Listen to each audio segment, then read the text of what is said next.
Wonder Woman 1984 contained a lot of great action scenes. However, there were a lot of flaws in the movie that could not simply be ignored. Sure, there were scenes like the opening, which were quite impressive.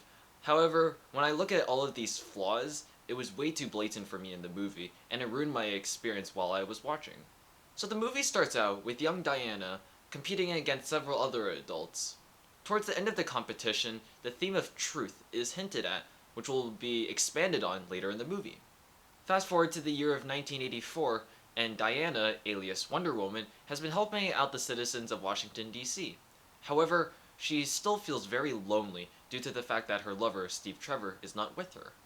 When Diana isn't performing heroic deeds, she works at the Smithsonian as a geologist. Diana and her colleague, Barbara, were assigned by the FBI to investigate a unique stone which is called the Dreamstone. This stone can grant the holder one wish, which Barbara and Diana unknowingly made. Another individual who made a wish was a businessman named Max Lord.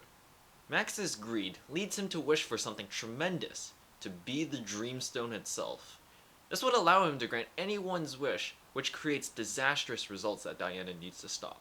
The idea for this movie was great, as it gave me a morally ambiguous idea to think about: contentment and happiness.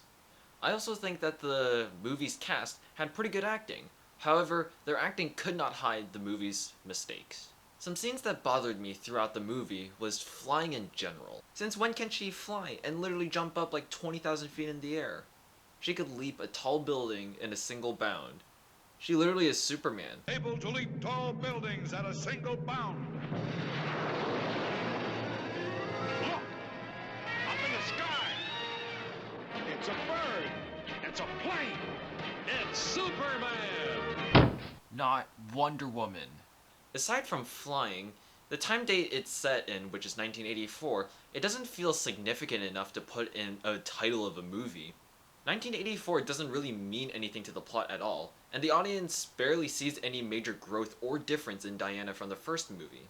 There are way more other problems that I didn't mention, but you'll see that throughout the movie. Not just for an hour, but for 2.5 hours.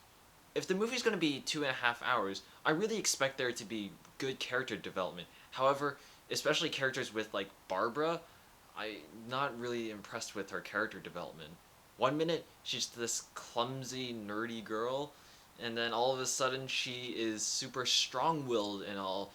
Overall, I don't think this movie was as bad as many movie critics made it out to be. However, I don't think this movie is a 10 out of 10 either. I really liked the movie's idea and where it was trending. However, the execution of it wasn't as good. If you really want to watch the movie, I wish that your experience wasn't as bad as mine. Reviewing for Scott Center News, I'm Preston Kwok.